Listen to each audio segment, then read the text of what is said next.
Hello, everybody, and welcome to our GK Icon Academy's educational series. We are in our last session with one-on-ones. We are going to be literally looking at a lot of video today and talking in groups as to everything that we've learned. We've done a lot, so there's a lot of vocabulary there that we're going to review right up front, and there's a lot of key factors and, what were the takeaways from when we first started in our introduction. Tony's going to actually now review that to make sure that we checked everything on that list, because there was a lot and a ton of information. So with that said, Tony, I'm going to turn it over to you if I can, sir. Brilliant. Yeah. Thank you, Eric. Great to see everybody. Good afternoon. Hope all are well and staying safe. This is going to be our last one around this topic. So it's been a really enjoyable 3 or 4 webinars that we've all shared. I think today what we're going to be doing is looking at a little bit of a review and a reflection over what we've gone through, what we've taken on board, what we've shared. And it's not a test, guys. It's just more to see what information you've been able to absorb and what you've learned from the 3 or 4 webinars that we've shared together. Okay. So I think what I wanted to start with everybody was just when you remember back to those that were with us on webinar 1 on this topic, we put a slide up, and I'm going to share that with you now around what are the aims of the webinars going to be, and what we were going to review. So I'm going to go through some bullet points here just to make sure that we have covered those, but also just a little bit of a mind rejogging for you guys, so that you kind of remember what we've already done. This is what we've covered. So what we were looking at, guys, obviously dealing with through balls and 1v1s, the goalkeeper in the modern game, the role of the goalkeeper when the team is out of possession. Okay. We've looked at the decision-making processes when dealing with through balls and 1v1s, and the many different ways in which the goalkeeper has to deal with those situations in the games. What we've done, how we've done that, we've done some theoretical work. It's all theory, of course, because we're not doing this on the field. But we've shared lots of detail on the slides, lots of explanations and conversations between us and the coaches. But we've also shared a lot of footage with you and give you a chance to analyse some of that footage and then share your observations around that. And we've looked at also, guys, the techniques that the goalkeeper will use in the varied techniques in these type of situations during gameplay. Also shared with you, and obviously the coaches, some training exercises to help goalkeepers develop those aspects of the game. And I think we've had some lovely conversations around how even some of those most basic practices that we've shared with you could be evolved and added to and slightly tweaked and changed to bring even more returns and more challenges for you goalkeepers, and obviously for the coaches to learn from and to develop their sessions. So we've looked at that as well.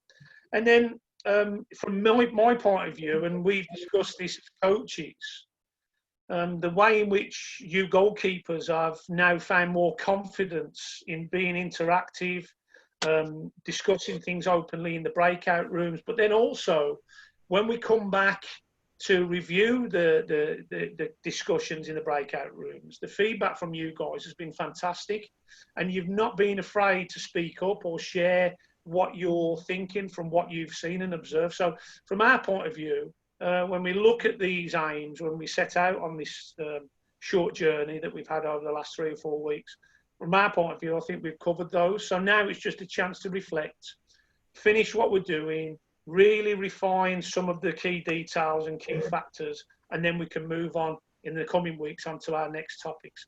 Coaches, anything from you, Sam or Eric, that you want to add to that?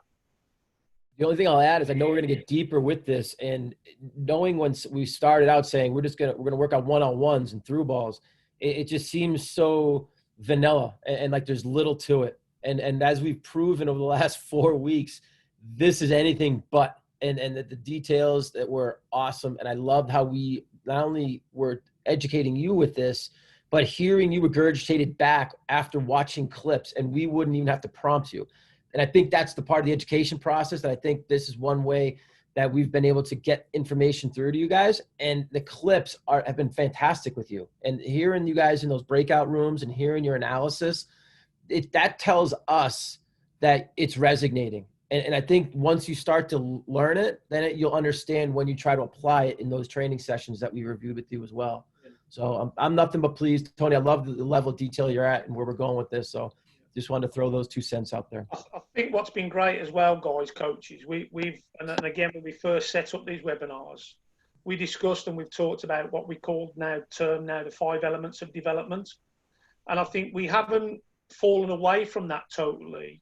We've still been able to, during this set of webinars, been able to refer to and utilise and recognise in any given moment that the goalkeeper can be affected across all 5 of those elements of development. And when I say that, I'm talking the technical, tactical, psychological, physical and social elements. There's so many different variables that go into any given situation that any one of those elements can affect the goalkeeper if not managed correctly. So it's important that we don't fall away from that, and we will still be referring to that whatever we go into as we move forward from here. Okay.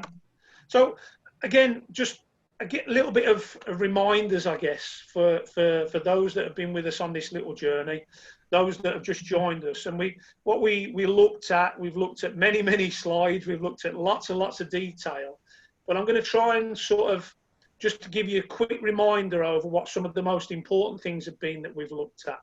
So when we talk about dealing with 1v1s and through balls, there are some major key factors. And I'm going to pop them all up on the screen here, guys, as one, rather than go through them all individually. They do work sort of in a clockwise sort of fashion. But I think what we've tried to do here is build it up logically for you as goalkeepers in particular, and then coaches when you're working with your goalkeepers and giving you some kind of process as the detail that you share, but in what order might you share it with your goalkeepers when you're coaching them. And this is really some of the key detail, the key factors as it's written there, that we would expect coaches to talk about and discuss with the goalkeeper and share with them on the training field. So I'm not going to read them all out. They're all there for you to just have a quick scan over. I'm going to stay silent for 30 seconds or so.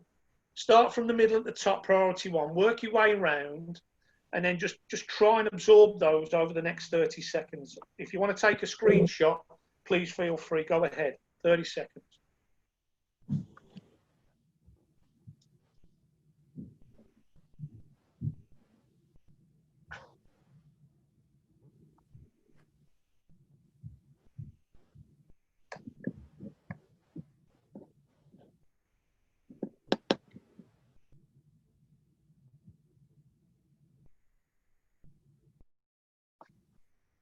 Okay, guys, fantastic. So again, as I've said to Eric, these presentations, they're not mine, they're ours.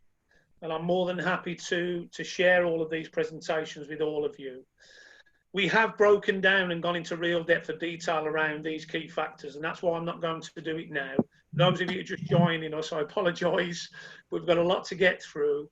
But again, if you need further elaboration around those, we can do that for you. Sam, Eric, as the guys that working alongside me with putting these together, can you basically, as individuals, I know they're all important, but could you possibly give me one each that you feel have stood out for you in terms of the detail that we share with our goalkeepers? I'm probably putting you on the spot a little bit here. Eric, can you go first if you don't mind? What would I was getting ready to sell Sam out. No,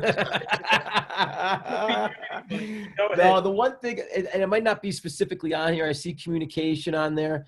And the keeper call through with this, you have an opportunity to take advantage of the one rule that applies specifically for goalkeepers. And there's more than that. There's the knee in the air, stuff like that. But being loud and being able to utilize the name of your position as a weapon, keeper, when you're going through that ball, man, it just gives that extra oomph. And you sometimes will go in uncontested because the forward will back away. And I'm telling you, man, when you're that close and you're screaming, it definitely gets inside their head. So it might not, but at the same time, they're not going to go in there yelling forward. Like, that is not going to do it, right? We do that. And I think that little hesitation sometimes goes a long way in making a save or not. So just want to emphasize that point, because I think we spoke a lot about the others that are on here. And we've mentioned communication a few times, but I just believe that that loud vocal can't be emphasized enough.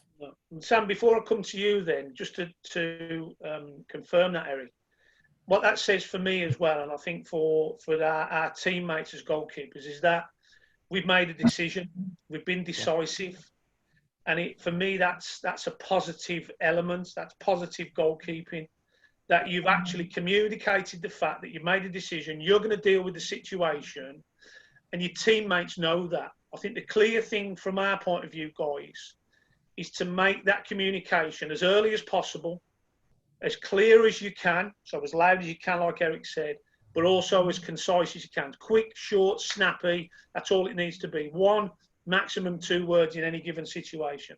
You know, from our point of view, that gives you gives you defenders and your teammates the real comfort when that happens. So vastly important. So yeah, Eric, totally agree with that. And one thing in addition to that, early calls. The second you make that decision, sometimes there's a hesitation, and that we talked about that being a killer for some of our saves. We cannot hesitate. You go or you stay, right? But when you go, that's when you yell that word, not when you're getting there. Make it as early as possible. Make it as vicious and loud as possible. I mean that in all sincerity. Like, that's a mental part of the game that you can dominate the opposition on. It's those situations, you have to recognize them. And we talked about that in great detail. Awesome. Sam, you mate, anyone? Yeah, for me, one that stands out is just the little triggers. So I think when we talk about defending the goal, the area, the space, there's triggers all the time. I know looking back at the clips we focused on, the trigger could be a midfielder around the halfway line looking up to do the through ball. That could be one. Anyone inside the box with a heavy touch, that's our trigger, that's our key. And then again with Eric's comment as well, that's the time to shout keepers. Maybe put off the attacker in the same time, as well as letting your defenders know you're coming. But again, yeah, any little trigger that you can pick up on. There was the Joe Hart clip we looked at last week. The trigger for that was Messi opening his body one way. Joe Hart read it. That was his little trigger. Okay, he's going to go to my left. I'm opening my body that way, sticking my left leg out.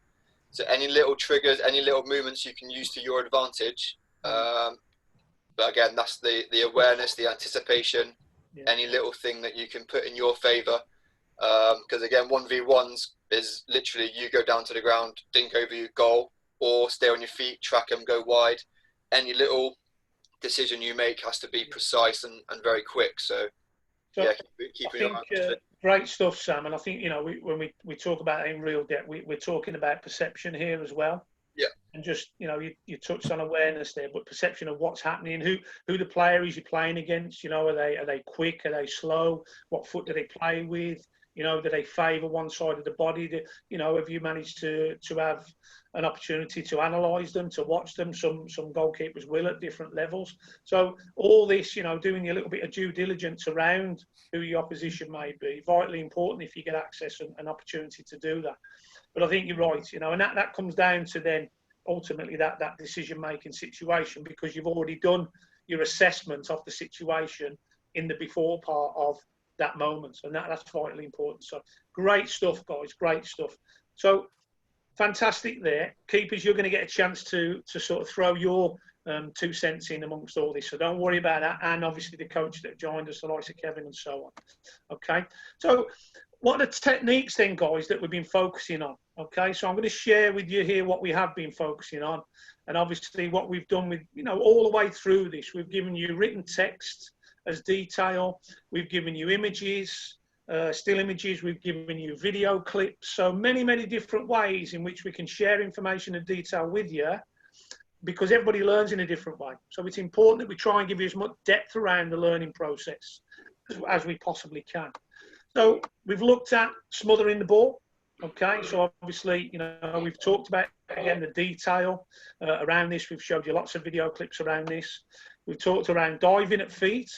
And for many years, this was probably the 2 ways in which goalkeepers would generally deal with 1v1 situations. But more recently, the modern game has dictated an evolution of the role of the goalkeeper. And it's now brought in the technique of blocking, and there's an image there of one goalkeeper that uses it a lot in his gameplay, David De Gea at Manchester United and, of course, of Spain.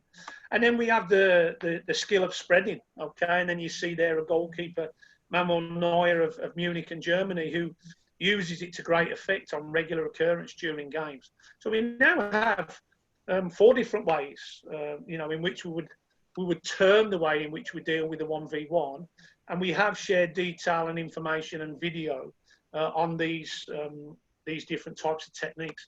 What we also shared with you guys, again, was little images just to clarify what that looks like in a little bit of detail. And I know, Sam, you alluded to the triggers and so on that we talk about when the goalkeepers are dealing with these situations in any given moment. So we look at smothering, and the little bit of detail we got there is it could be a through ball or an overzealous touch, from an opponent. And obviously now what's happening here is the ball is more or less travelling down straight towards the goalkeeper or slightly away from the goalkeeper. More times than not, it's generally a 50-50. What we tend to find, it's more like a 60-40 in favour of the goalkeeper. And that allows the goalkeeper to then come and smother. Diving at feet. So again, it might now be that the player has got control of the ball. They're moving the ball outside the body line. And that's where your triggers again come into play, Sam, that you talked about. That heavy touch, that touch to the side. They might put the head down to touch so they're not aware of where the goalkeeper is. And that then gives the goalkeeper that opportunity. That's the one where they're patient, but then they recognise the opportunity to pounce. And they're going to move across the line of the ball as it travels and then lead with the hands, followed by the head, and then bring the body behind the ball. And that obviously then we want to secure the ball. And these two techniques, that's very much what we're trying to do, is secure the ball when we're moving from the goal, okay? And then obviously the last one that we've got here is that we're talking about blocking. Obviously I haven't got detail on spreading here. But basically, if you look on the image here, the number 10's got the ball. The goalkeeper's managed to get from the line to get pressure on the ball. They're not diving in, but they can get really close to the ball without securing it. So what they're doing now is ultimately making the attacker make a decision. And what they're trying to form is the biggest barrier possible that they can behind the ball. And they're using all 4 limbs and that central core part of the body to create those saves or block mechanisms. And there'll be varying shapes, and we talk about a high block, low block. The low block, anything from sort of waist below. High block is waist and above, from the waist up through the chest in toward the face, because sometimes it will hit you there. But we also talked about, focusing on the ball, not turning the head, not turning the shoulders, keeping the body square to be as wide as you possibly can, and also not having gaps between sort of that leading foot, which way you turn, so the heel of that leading foot and the knee of the back foot, so that you don't have a gap between those two, and thus you could get nutmegged, so you don't want that happening. We also talked about the relevance of which way to turn, so depending on, which foot the player is going to finish with, what side of the goal they're attacking, that will then dictate and determine which way you actually turn in that blocking shape, okay? So lots of detail. Again, Sam, Eric, anything from you guys on that? No, I'm good, man. Cool. Okay, so I guess, Sam, I better pass this over to you then, my friend. So if I jump out of I'll stop the share there. So what we're going to do now, guys, is we're going to go to a breakout room. I think I need to still share, don't I? Yeah, because we're doing the clips, aren't we? Yeah. Okay, so we're going to go into some breakout rooms. Now, what I want you to do, you're going to go into your breakout rooms, but what you're going to do before that is you're going to observe 2 clips. So what we're going to ask you to do, and they're clips that end with a positive outcome. What we want you to think about, you're going to have 5 minutes in your groups, is what the goalkeeper did well in these moments in order to achieve a positive outcome. Now, as coaches, guys, obviously we've looked at these and we've gone through them, and we've got our own thoughts on this process and this detail. We're going to show you the clips a couple of times, so you get a couple of looks at each clip, but then I'll give it back to Sam. He'll send you into your breakout rooms, discuss what you've seen, what you think the goalkeeper did well to achieve the positive outcome, and then we'll come back and we'll have an open discussion within the groups. So without further ado, here are your 2 clips.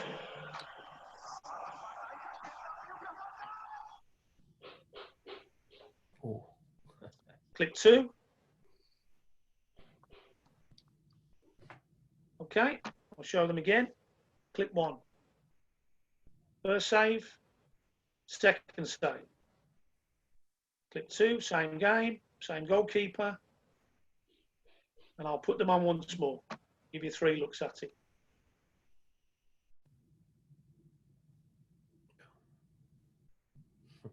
Clip 2. The great double save inside the 6. Probably one of the most fun saves after you make those 2, isn't it, guys? Get up yelling. Ah! Dan, it's over to you, mate. Mate. Has everybody seen enough of the clips? Are you happy with that? Yeah. Give you 3 looks. Yeah. Same goalkeeper. Okay. So, Sam, we'll see everybody in 5 minutes. Drop into your rooms and then we'll have a conversation. See you shortly. See you guys.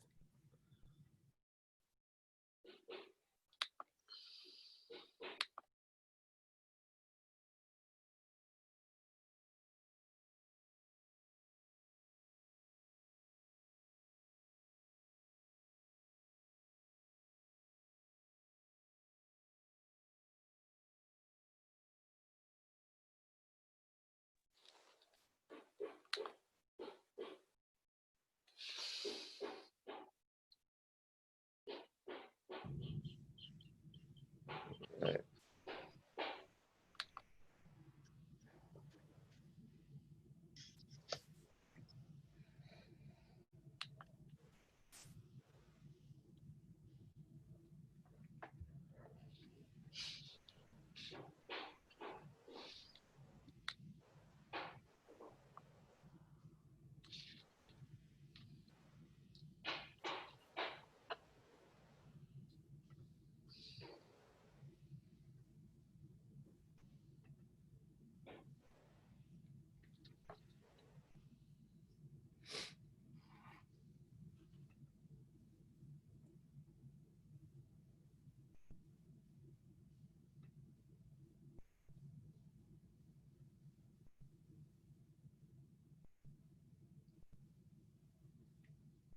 I think Tony hijacked his group. Say, don't let him go.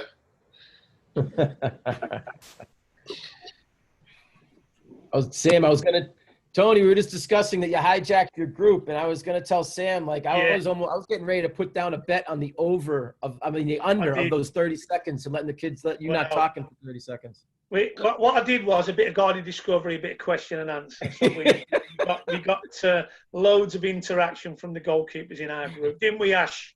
Didn't we, Kev?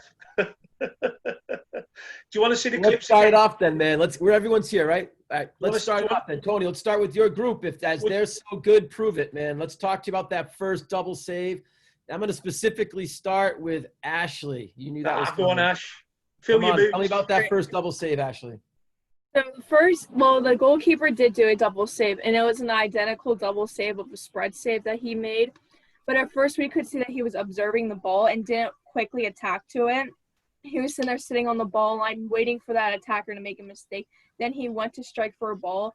But whenever he did his spread save and got back down, he came up with the momentum of a recovery and did the same exact save again, so it wouldn't go in the goal. And he was defending the area and not the goal, because as Coach Tony told us, if you're above 4 yards, above the goal line, that would be considering defending the area and not the goal. Fair enough. I like it. What else you guys have to add? Who else was out there? Who else was in your group, Tony? So we had Kev, Cheryl, Ali. Ali came up with a couple of answers. Al, you're new to us, but don't be afraid if you want to share anything else that Ash didn't. Anything from you, Al? He did. I think he did really well getting back up, because he got back up really quickly. There you go. And he was able to use his momentum from getting back up to make the second save. Yeah. So where did he keep his body weight, Ali, on that recovery? He kept it forward, and he Brilliant. kept his head forward, so his shoulders were still forward.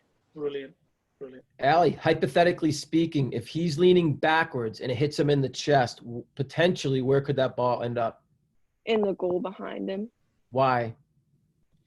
because when he leans backwards, like his like it's a ramp, and like if it would bounce off of him, it would go behind him. Well said. Well said. Very simplistic, but very accurate. I love it. Nice job. Nice job. Talking going into the second save. I'm going to jump into my group, if I may. Let's start with Haley. The second save, because he was leaning forward, he was able to do. He was able to make the second save. He's leaning back. We talked about him kind of not being in position, but because of that, the way he attacked the second save. Can you elaborate on that? I just think, like, at the angle he recovered from the first save, it really allowed him to put himself in the best position to make the second save. And what did he attack? He went more towards what versus what? That's a great question. I have to think about that one. Let me rephrase it then. We talked about it. I want to make sure that, because you made the point too. He didn't go directly at the what? The ball. Player? Remember we talked about that? Like, he didn't go right at that ball. He kind of went at an angle. Yeah, like, I think he attacked the ball, but, like, he also attacked the angle so he could, like, position himself better. Good. Can I just jump in on that, Eric? Yeah, please. I was just about to ask that. That's a great response, Haley, because, again, we can refer back to, remember, I think maybe the last one or the one before the webinar, we talked about the goalkeeping line. So ultimately, in these situations, your role as the goalkeeper is to keep yourself basically between the ball and the goal. So what he's done on the second save is literally, he hasn't thought, right, I'm just going to go gung-ho at the ball. I'm going to cut off that ball travel line. So literally, he's managed to recover, keep his body weight forward, then move laterally to get his body as quickly as he could between the ball and the goal. And that's massively important. Perhaps if he'd have gone straight at the ball, maybe tried to throw his hands at it and so on, that would have given the player a chance to just play the ball around him or down the side of him. But the fact that he's cut across the line of the ball proved pivotal in that situation, and he was able to make another spreading save. Fantastic. Well done. Anything else on the first clip with the double save from coaches or players? Yeah, I just think the second part of the double save, sort of in the same way that defenders talk about curving their run as they're pressuring a ball and it cuts out the space behind them. Sort of the same thing about attacking that ball line rather than the player itself. As you attack that at an angle, you can then cut off part of the goal just with your run, and then you can sort of hedge your bets with your positioning on the spread and that they're going to shoot where you're showing them, basically. Yeah. Well said, Brian. Well said. Eric, I've just got one more thing, and I think Ash alluded to it. Yeah. I think what was very important in that first save was the fact that he was patient, as the ball got lifted over the top. And I think it was Virgil van Dijk, the centre-back. And what we discussed was the fact that the goalkeeper just got a position in the goal relative to where that first touch was going to happen. So he didn't come out or he didn't second guess. He waited, because what we suggested was that the attacker could have hit it first time. So then it's shot stopping rather than 1v1. But what he did was he waited for that contact. Then when he realised the contact was heavy, as Sam suggested earlier, that was his trigger.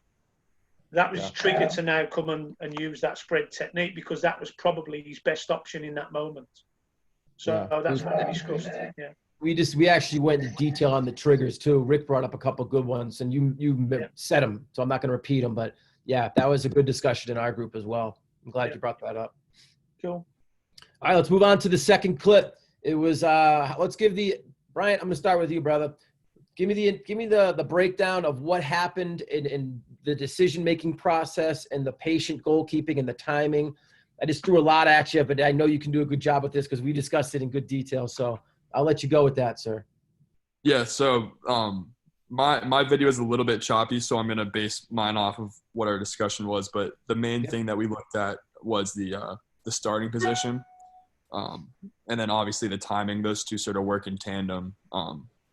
Your starting position sort of allows you to get that good timing. But yeah, I think we talked about just the timing of it, and then obviously being in a good position and ultimately not catching it, but still being in a good spot to make the save. And then, yeah, really good composure and good feet to, as he takes that touch around him, not to fall down early, but really have good feet to get in a spot where he can still make the save. Good. So can everybody see the video? Yeah. So I'm actually putting it on for you now. Can everybody see it? Yeah. Just give Eric a thumbs up because I can't. Sorry, Tony. Yeah, we're good, man. It's Yeah. in slow mo. Okay. It was. Pause now. Put it on again. So you just got a view of it. So there you go. Again, what's he used, Brian, in terms of triggers? That the touch that goes outside his frame. Yeah, brilliant. And he's actually ready for the shot there. If you look at the GK's position, then he has to be, right? That one touch little flick or something that the ball continues on, or no touch. He was, if you would go back literally like half a second, Tony, if you could with that. I'm going to completely nitpick your video recording here. You're playing right there. Look how he's in that set position. Like he's ready to make the pounce on a shot if needed. The trigger comes in with the heavy touch and he pounces on it. Like it's really great with how patient he was with this situation.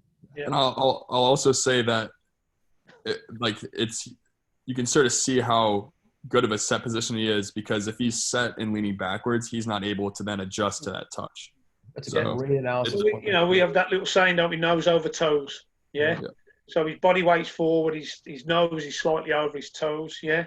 And his hands, they're a little bit lower because they're closer. It's a 1v1 now.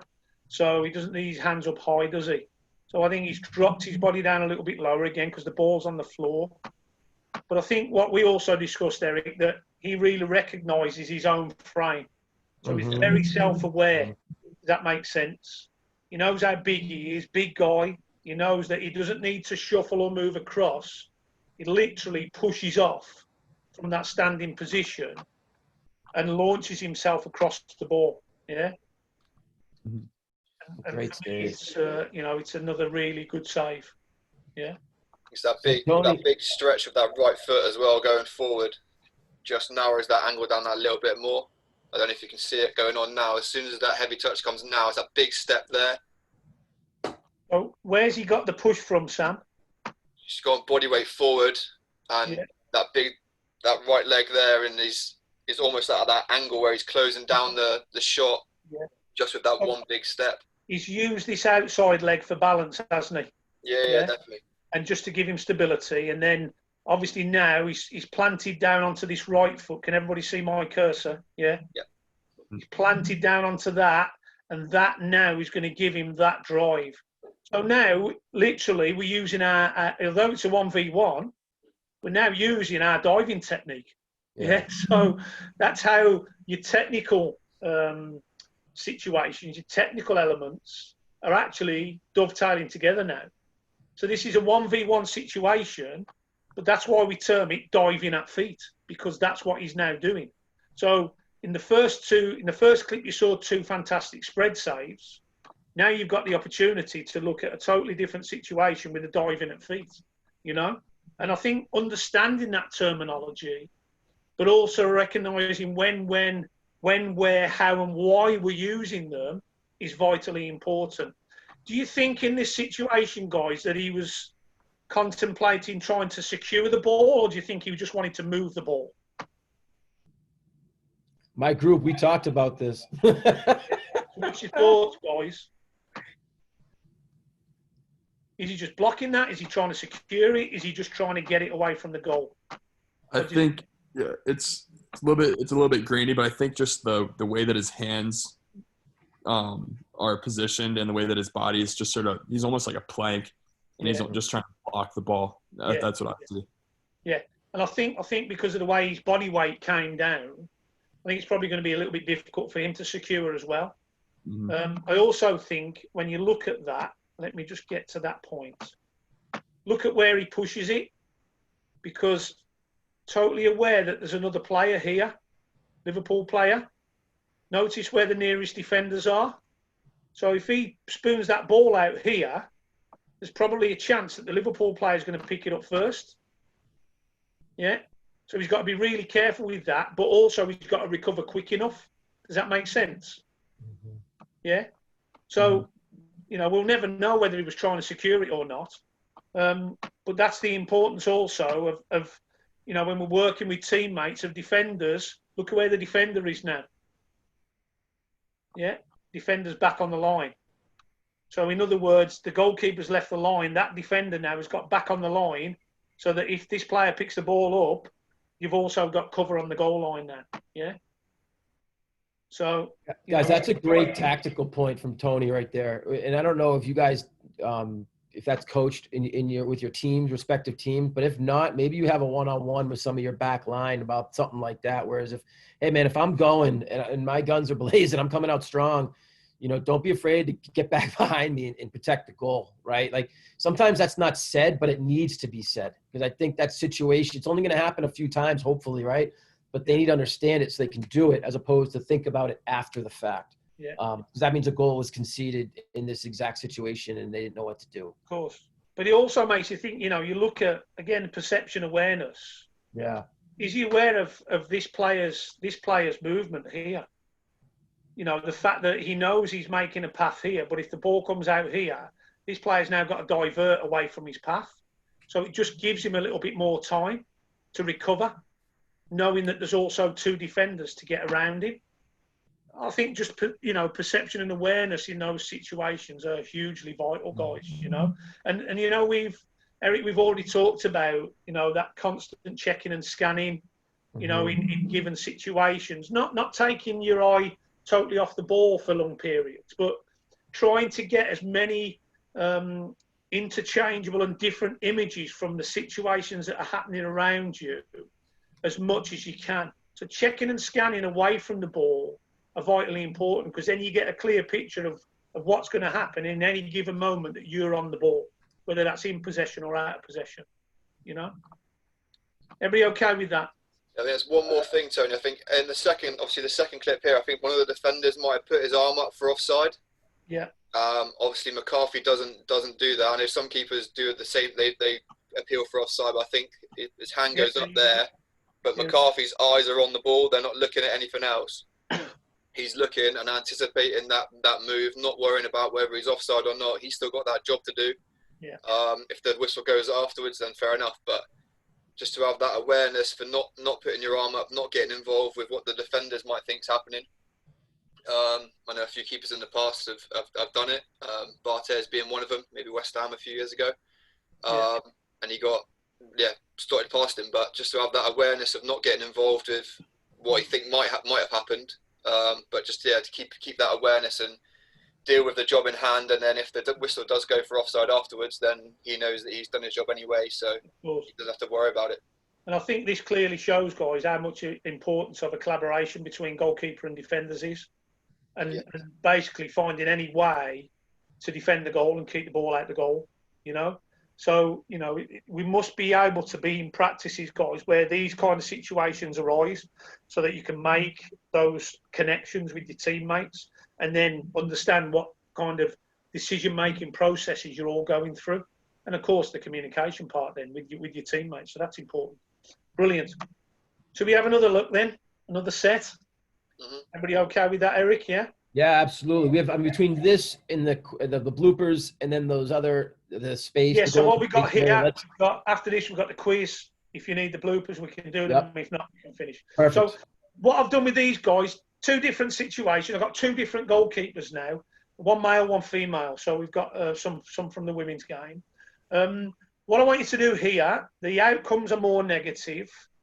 What I want you to discuss in your groups is what you feel the goalkeeper may need to improve on next time in order to achieve a more positive outcome.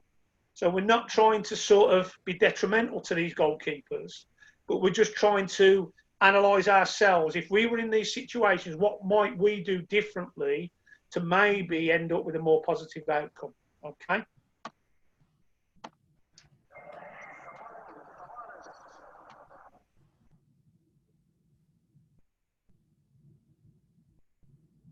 Apologies for this clip, but when I was able to clip it. The clip didn't quite go through to the end, so I've had to just cut it short.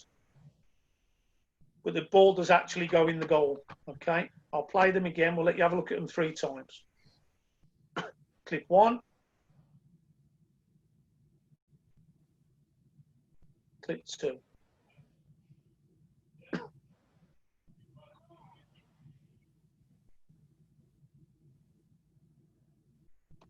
And once more. Clip 1.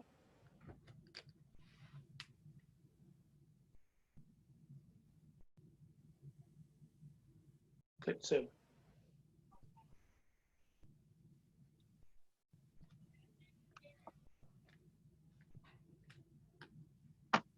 So 2 different situations, different types of scenarios for the goalkeepers in question. So again, Sam, over to you. 5 minutes. Let's go and have a chat, and then we'll come back and discuss. Yeah, let's go quicker on this one than we did the last one. I'll admit I was long-winded in my group, so that's my apologies for that. Let's go. Right.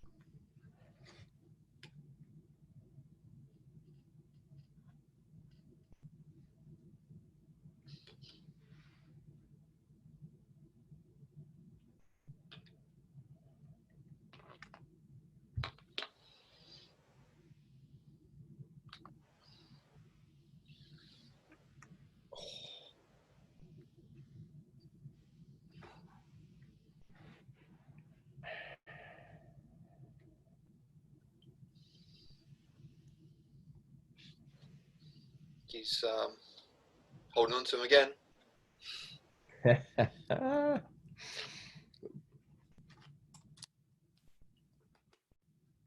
Thinking we should just, with the next 15 clips that we have, that chunk, Yeah, mate. try and do that in rapid fire. Like, boom, next, boom, next, boom. You know what I'm saying? Get people shouting out. Yeah, Say what you see. As soon as you see it, it doesn't matter. If we get 10 people saying different things at the same time, just shout out. Yeah. I'm looking forward to the funny blooper ones, man. Oh, let's see so guys, just so you know, we ended with like a bunch of clips on just, even though we're seeing all these clips with it, it's going right and a couple wrong, what we just watched, obviously. But these clips Tony put together, it's like everything goes wrong for the goalies. And it's in front of 60,000 people. It's like Pickford. It's like, it's all the big names. But hey, man, they mess up too, and I think that we want to leave you with that, because the one-on-ones, it happens. And the only way you're gonna learn is to see the good and the bad. And that's why I love video breakdown, because you can learn so much from, what you think is happening. But then when you watch the video, like if it's on you in particular, right? Like, let's say, Haley, you and I are working and you're doing something, and I'm making this up, by the way, because you would never do this. You're diving and you're landing improperly, right? Or something like that. I can show you, oh, no, Eric, I'm doing that. Let me show you the video. And also there's, oh, wow. It's a little bit more, so I think, and also, Haley, we've spoken this with these guys in the past, but, as you get to higher levels, relying on video analysis becomes a key piece to your development. And I can't emphasize that enough. That's me throughout my progress, not only within the universities that I've been coaching at, but also now with ODP and the way they're going. We're doing a lot of video analysis and showing them back to players too in our team meetings. We just implemented this just recently, so there's a lot to it, and I think it's great. I think it's a great learning tool. It's just a matter of, can people take it, because it's very specific, and I could do this all day. I literally could. Yeah, mate. Uh-oh, here they come. There we go. Sam, Tony was saying we're going to rescue the group from Tony. Hey, stop it. Now behave yourself. Stop picking on me. Hey? Guys, can you see how I'm getting picked on now, just for sharing the knowledge? Let me know when we've got everybody in the room, mate. Yeah, go. I think 11 or yeah, we're good. You go ahead. Can you replay those two, please? Yeah, we're going to have a look at them now. So that's my my intention. Okay. So here we go. Clip 1. Watch his hands. Oops. Okay. Clip 2. Haley, watch the bouncing ball. 1, 2, Boom. bang. Yeah. Boom. So, Eric, it's up to you, mate. Whatever you want to do with that. Yeah, no, I'll take it from here. We had a good conversation about both, and we really see a lot of similarities in the two of them. But at the same time, I am going to. Who wants to start from my group? I really don't. I don't want to single anybody out, but at the same time, Brian, you all put in your 2 cents, so it doesn't matter to me who takes the topic and introduces it to the other group. This is where my group talks. Yeah, I can go. Yeah, so the biggest thing I think for both of them, but especially the first one, it's like one of the key principles we talked about in the beginning was putting the onus on the forward, and we really don't do that here. We sort of make up his mind for him, and like the forward still has a lot of work to do here to score a goal, but we make his job really, really easy for him, and how we come out, we're set. But yeah, just the way that we're set, like we talk about, like we're set like we're close to the ball when in reality we're a good 5-6 yards off of it. So yeah, I just think the decision to come out and then the hand shape and the body shape just all combines to make this really a dream scenario for the striker. Yeah. Does that help you there, mate, that image? Yeah. Is that perfect? Perfect, The yeah. other thing we were talking about too was like we didn't even consider, or this goalkeeper wasn't even considering the defensive support he potentially has and the angle of the shot, the way it's going further out and out, making the goal smaller. There's a much better position for them to be starting at than where they are now. Yeah. So, Eric, just look at this, and I'm just trying to really do this as a freeze frame. Yeah. There's other points, but I'm just trying to get this into shot. So, you look at the defenders here, yeah? For all intents and purposes, you'd probably think they're out of the game right now. But look at the attacker with the ball. He's still not close to the ball. Look how much the defenders are gaining on him. Mm-hmm. Yeah? So he hasn't really moved, has he? Still not moved. It's the other attacker now that's trying to get to the ball. So look at the distance that the defenders are making up, equal to the guy on the ball. And at the point of contact on the ball, the defender is nearly there. Yeah? Does that make sense? Mm-hmm. No, completely. So perhaps, like we talked about, he's made a bold decision to come, all that distance. Maybe if it had been here, would he have had a better chance of making the save? Would the defenders have, in one more stride, got contact on the ball? Yeah. So, was it a rash decision? That's the question there. I don't know. What's everybody's thoughts? We started our conversation by saying 100% commitment here, just come and get it. Yeah. Then we started looking at could he have gotten it, and I think we look at the variables too. And if Tony, if you can go to the second one too, we kind of started that same way where could we have attacked that bouncing ball and the one that he clipped it over the top. Yeah. And this one here, like if we had started a higher line and come out and attack, would it have put a little bit more pressure on them? And then with those scenarios, we went back to the defensive pressure. In this clip, the bouncing ball was very important. And then in the third point was just the hand position in the first clip. Like why? We're kind of going with that. Okay. My group, did I miss anything? And I didn't mean to quickly summarize for all of us, but I do want to move along and pick up the pace to get to the next 2 sets of clips as well. Yeah. Just quickly then, Nick, I just want to give some fine detail here. Please. And again, from my group. So what we talked about, just watch here. We talk about focus and still being in the game.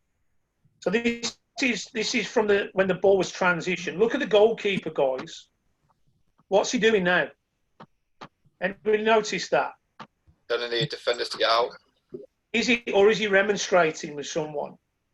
Yeah. So, for me, if he's telling the players to get out, you kind of sweep your arms. Yeah. For some reason, he's raising his arms. I don't think he's happy about something. And I think he thinks in this moment that it's a done deal, that the team have got the ball and that the play is over. But then very quickly now, look, suddenly he's on the back foot. And he's probably not in the relevant distance that he would have been, yeah, if he'd have been up with play and focused fully on his job in that moment. Yeah. Tony, look, that body position right now, if you look at him, that's a panic movement. Yeah, yeah. Like, I mean, like he's moving aggressively to make up for something that he believes he should be in the wrrong position. Yeah. Like that's a look at his arm. He's in a mid sprint, or he's about to go into a mid sprint. Yeah. And then I think now he gets caught. So I just think with the way that the defenders are getting back, if he'd have probably stayed 5 to 6 yards, he'd have probably had more of a chance of creating a more positive situation. Yeah. I think he gets set too far right as well. Yeah. So he's not on his goalkeeping line. Massive gap to his left, covering that far post too much. So again, he's panicked. He's got in the wrong place, wrong set position. Obviously, the ball's going away from him, so he needs to get that body line and that ball line again as well. You can see that. You can see the big gap to his left there. That's the only place the striker can shoot is there, or over the top. But yeah. And just finally, then, guys, anybody want to comment on the second clip? I'm just mindful how much time we're spending.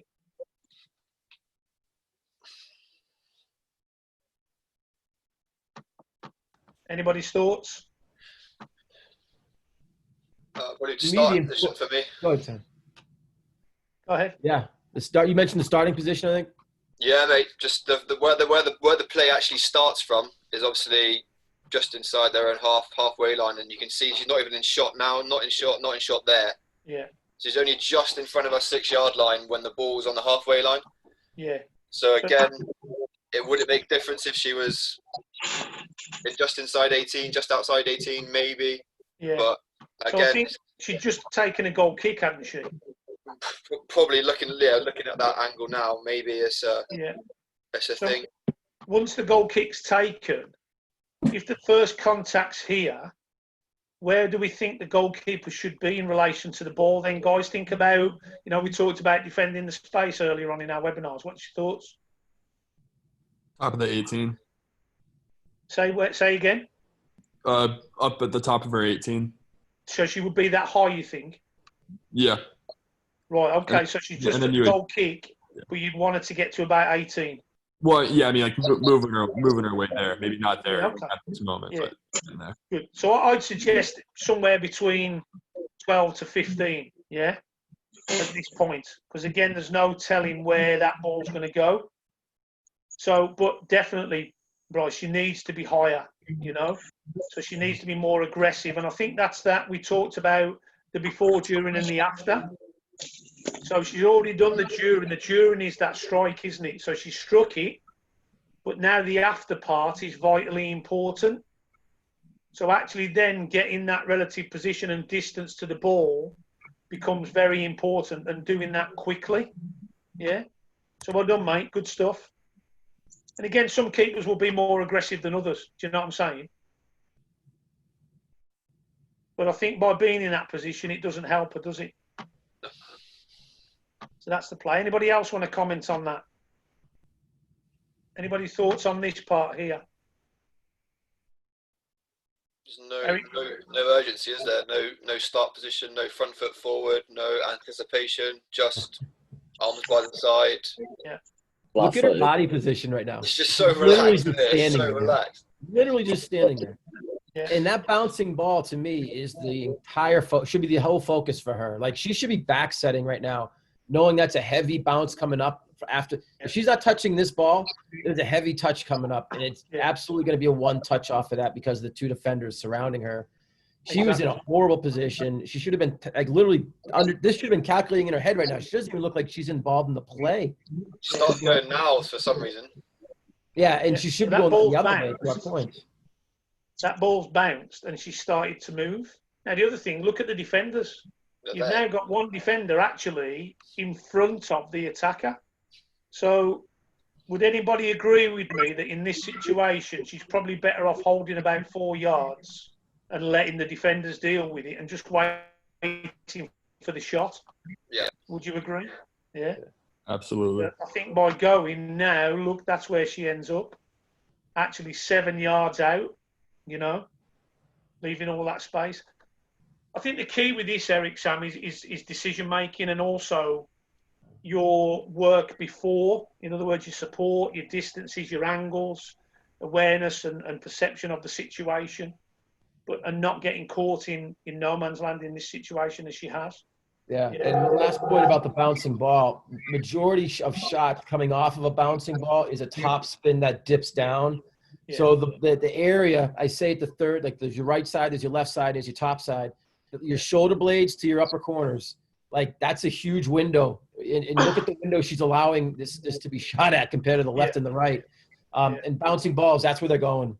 They just do, and based on my experience, and if you guys have different experiences, let it be known. But that's a key shot for forwards to do. But I think you're right, Brian. I think that that initial position from the goal kick hasn't helped her from the restart. Not really got into a position where she's in sort of contact with the play and positions relative. Then it's been a chase from that moment. So great stuff, guys. Should we move on? Yeah, let's do these quizzes. Let's just run through these clips. I think we have like 15 of them. Yes. And how do you want to do go this? through them as a group. Let's do it as a group. Right. Shout them out, guys. Shout them out. Right. So just to finish this little bit then, guys, a little bit of fun, a little bit of quiz. So everybody put your mics on. Yeah. So I'm gonna show you some clips. I'm gonna let it run. I'm not gonna pause it. Okay.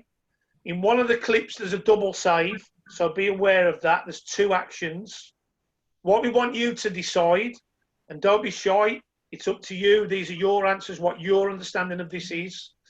Is the goalkeeper defending the goal? Are they defending the area? Or are they defending the space? Eric, Sam, and myself will stay quiet. Okay? So this is down to Kevin and the goalkeepers. All right?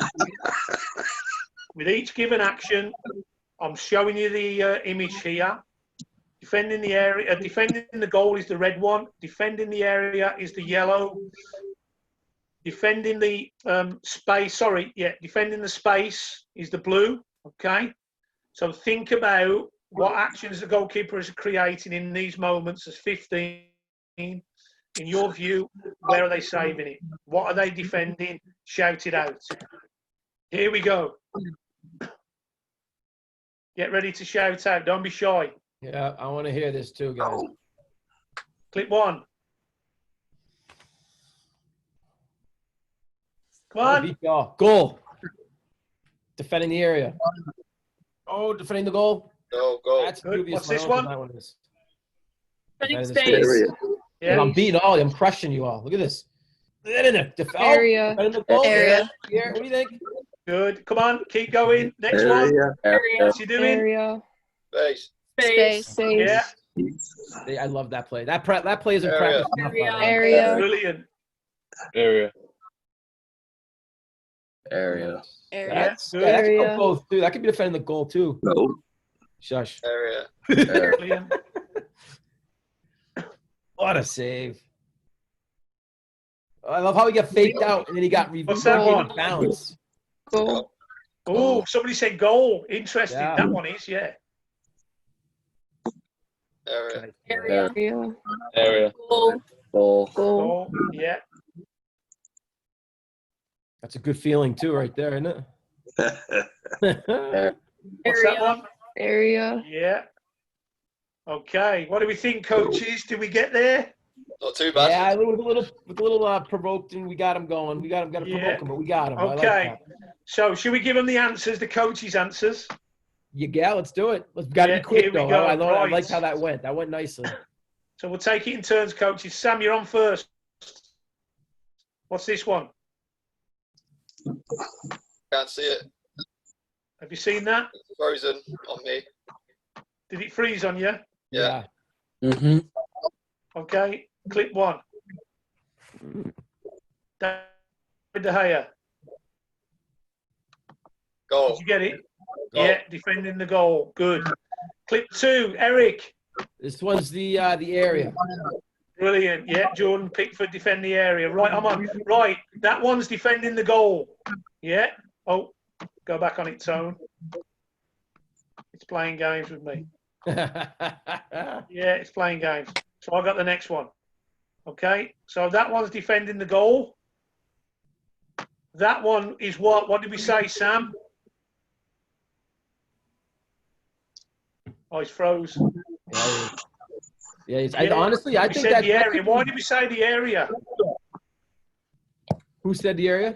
Why did we say the area on that one? I think it was based on where the save was, and he was in that blocking position. The way he was just taking up he was defending the area. He wasn't necessarily moving to make a save. Yeah. But he was positioned perfectly to defend So that. he'd left the width of the goal, hadn't he? Yeah. So we said that's defending the area. Right, next one. Sam.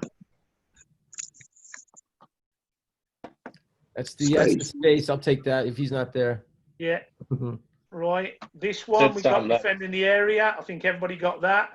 Yeah. That's defending the area. Great. This is a great view right here. I love that view. Boom. That's the space. That's the space. That's not trained enough, I don't believe. That's a tough play. That's the area.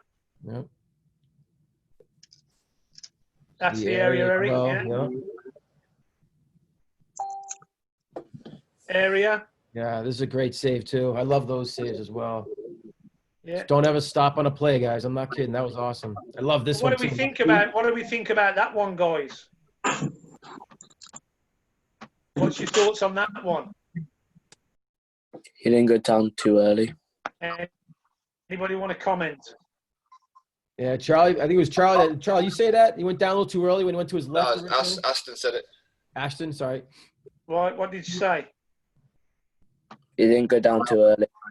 No, he waited. What? So is he defending the goal or the area? Boom. Look at that. What a save. What are we going with? Is that goal defending the goal or defending the area? That's Goal. defending. Oh, contentious. Yeah. I think it's based on his location and where he is. It's defending the area. Yeah. Because even though he's making a save and defending the goal in that, his location, I think, dictates it being defending the area. Yeah. Whereas inside his box here. What a cannon. Yeah. The penalty, obviously, is defending the goal. That's defending the area. And there we go. Okay. Nice. So, is everybody okay with that? Everybody clear on that? Yeah. Have we lost Sam, Eric? No, I'm here. Oh, Sam's back. Sorry. Good. The Okay. internet went. So, good stuff, guys. And I love the fact that we had some of you shouting out and you were confident enough to give your opinions on that. Okay. Some of it is subjective, okay, and objective. So, you'll have your own little versions on it. Coaches, we discussed that. But as long as you're starting to understand the differences between defend the goal, defend the area, defend the space, why the goalkeeper's using the techniques in any given area, that's what we're looking at. But what we also want to remind you of, guys, and a little bit of fun here now and again in this set of clips, not to undermine the individuals, because some world-class goalkeepers in this. But we don't always get this right. We can get it messy, we can get it wrong, but even the best do at times. So just to finish, guys, we're going to show you some clips where the goalkeeper didn't quite get it right. More times than not, it ended up in a goal. But what you must learn, guys, is that when these kind of situations happen, they're there to help us, for us to learn. Okay, so you into them as mistakes. Okay, here we go. Some of your favorite goalkeepers might be on here, guys, so just be fair warned. Here we go. Mm-hmm.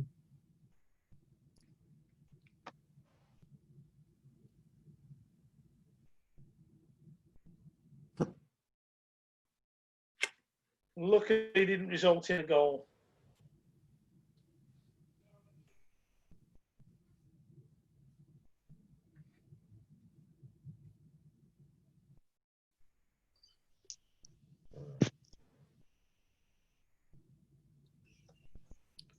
Tony, can you start that again?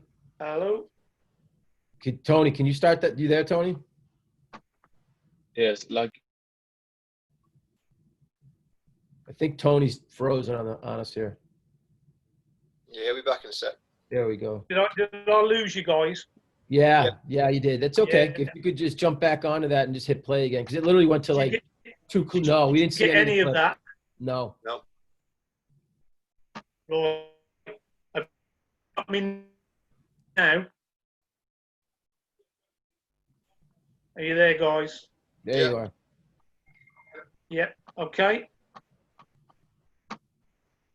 Okay, here we go. I'm going to play it again for you. Hopefully this will work. Can you see it now? Is that okay?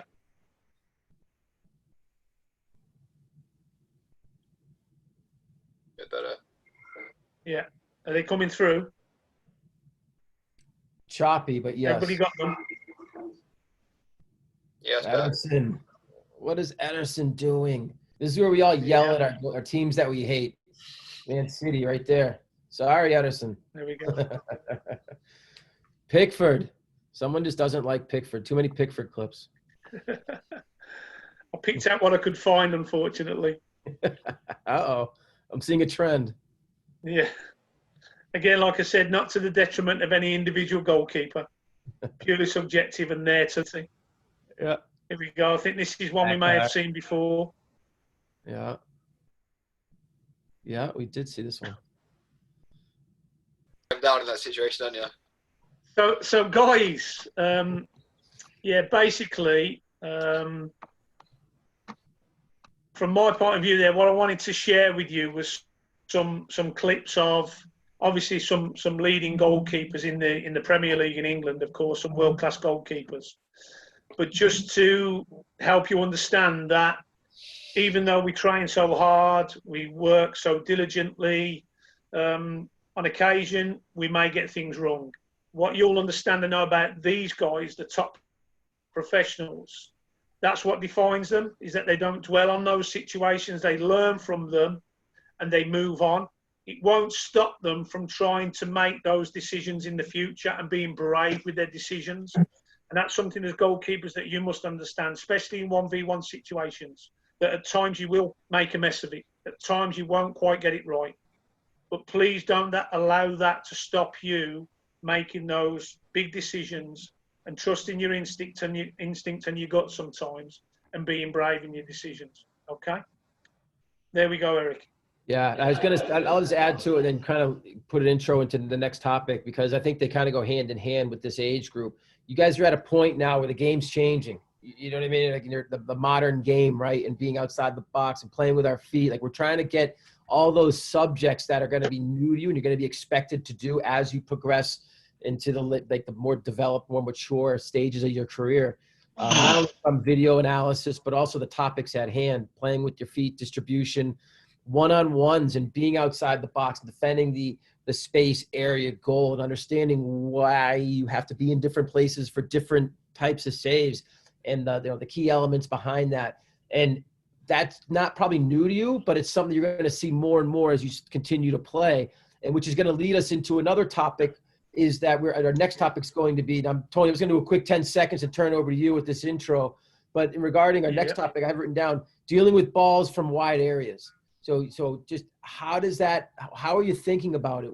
How does it hit all the 5 elements of development, right? And Tony, if you can give us a little bit more detail in regards to what we're going to be looking at from the specifics of those areas, that would be great. Yeah, so some will term it as dealing with crosses. We're sort of terming it dealing with balls from wide areas.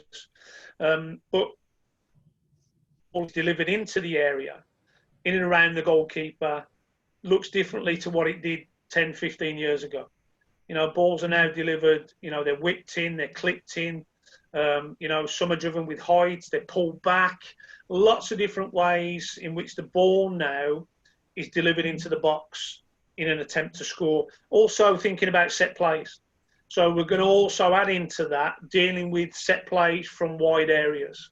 So we're going to try and help you and give you some education and some knowledge and understanding of all elements of development around that: technical, tactical, psychological, social, and the physical side in terms of dealing with balls from wide areas. It's an exciting topic, one we're really looking forward to sharing with you, and that's what we'll be spending our next few webinars working on. Perfect. Well said. Sam, anything you want to add, sir? Mate, all good. Looking forward to the next topic. Obviously, loads we can cover. So, yeah, balls from wide areas could be anything. Could be in play, could be corners, could be free kicks. So again, communication element now is going to be key. Organisation. Obviously, the social part of it is going to come in as well. And obviously, yeah, tactics. Could go into depth. Like, are you going to mark zonally? Are you going to mark players on the post? Are you going to do anything? So again, looking forward to the next couple of weeks or so, and looking forward to you guys giving us or sharing your knowledge. And then, yeah, hopefully we can see some good clips and see some positive phases of play. Presentations will be similar ilk, Eric. So there'll be some written information. There'll be some methodology, some practices, and also we'll have lots of video clips. What I'll do with this one, I know I kind of lost you a little bit towards the end there. I'll send you this presentation, Eric, with the clips included, and then you can send it out to everybody that's joined us today, so you'll get a good chance to see the clips in full flow. Okay? Yeah. And if guys, all I'm going to need is your email address. So if you could just email me, Eric at gkicon.com. Eric, ERIK at gkicon.com. And that means anyone who's watching this in the video and who's out there, like, send me a quick email and I'll shoot this presentation to you. Thank you. Awesome. Done.